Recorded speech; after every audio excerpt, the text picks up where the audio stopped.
पूर्व वित्त मंत्री हमारे साथ हैं और इनका किस तरह का अनुभव था पूर्व मुख्यमंत्री चौधरी ओम प्रकाश चौटाला जी के साथ जानने की कोशिश करेंगे। सर, आज कैसे देखिए, कल सुबह जो मृत्यु का समाचार आया चौटाला जी का, तो बहुत सदमा लगा। उनके साथ एक राजनीतिक युग की समाप्ति हो गई है। बहुत बड़े संगठनकर्ता थे। चौधरी देवलाल की जितने भी जलसे रैलियां और होती थी, सारे को यही ऑर्गेनाइज किया करते थे। बोट क्लब पर आज भी इनकी छाप छोड़ी हुई है चौधरी देवलाल जी के जलसे के अंदर। और गांव और देहात के अंदर आखिरी दम तक जाते रहे। पंक्चुअल इतने होते थे, कहीं भी जाना हो टाइम पर पहुंचते थे, क्योंकि रात को तारीख बदल के सोते थे और सुबह टाइम पर उठ जाया करते थे। बाकी पारिवारिक जीवन बहुत ही सीधा साधा, खान पान बहुत ही सीधा साधा जो है, और इतने दृढ़ संकल्प थे, जो ठान लिया वो प्राप्त करके ही रहते थे। हमेशा यही कहा करते थे, क्या चीज़ ऐसी है जो मिल नहीं सकती कभी कर। तो उनका कोई इस मामले में कोई मुकाबला नहीं था। आज जैसे प्रशासन है, आप सुनते हैं कि प्रशासनिक अधिकारियों का और मुख्यमंत्री का कोई कंट्रोल नहीं होता।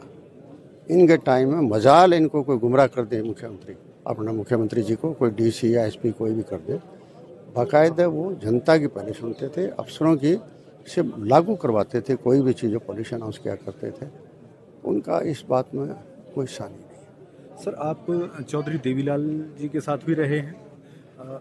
जब चौधरी ओम प्रकाश चौटाला जी को पहली बार मुख्यमंत्री बनाया जाना है, उसके बारे में कुछ आपको जहन में याद है कि किस तरह से उनका नाम चौधरी देवीलाल जी को आया?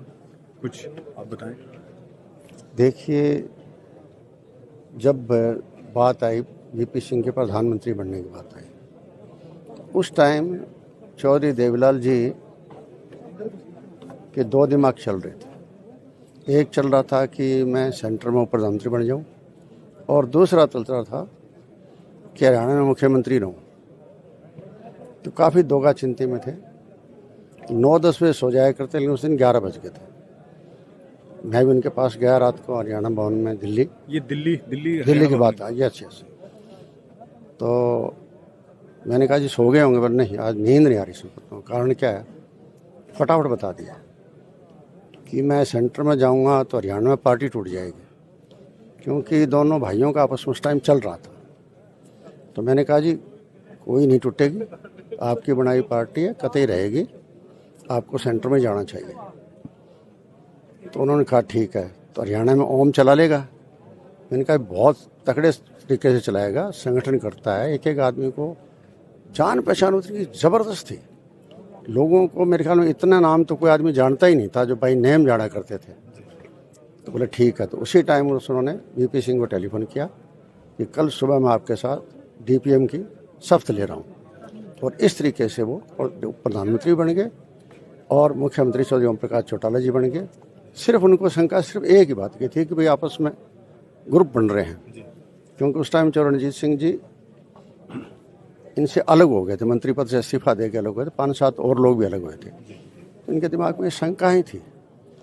तो वो शंका का देखिए, वैसे तो कोई मैं नहीं कह सकता कि मेरी वजह से कोई चीज़ हुई है, लेकिन बता सकता हूँ कि हाँ, ये लास्ट जो टेलीफोन था, आपके सामने वो बातचीत हुई और आपके सामने ही चौधरी देवीलाल जी ने ये कहा कि ओम चला लेगा, तो आपने हामी भरी कि हाँ बिल्कुल। मैंने कहा बिल्कुल। और उन्होंने उसी वक्त फोन किया वीपी सिंह जी को कि मैं आपके साथ उप प्रधानमंत्री की शपथ ले रहा हूँ। बस इतना कह के उन्होंने टेलीफोन बंद कर दिया। और अगली सुबह अगले की सुनी नहीं।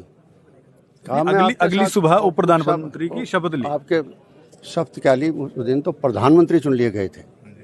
प्रधानमंत्री चुन लिए गए थे और प्रधानमंत्री अगले दिन ही, पहले दिन जो प्रधानमंत्री की चुनी बात आ गई, तो उसके ऊपर भी इन्होंने एक अपना जो है वीपी सिंह के ऊपर ताज रख दिया कि मेरा वायदा किया हुआ है।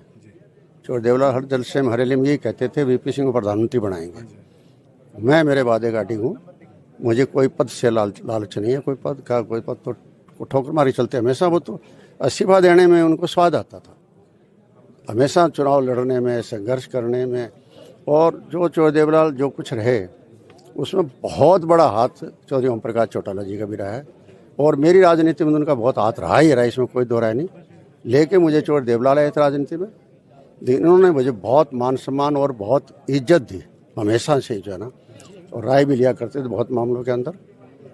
तो हम तो सोचते हैं हमारा परिवार का मुखिया जो है आज के दिन वो चला गया है।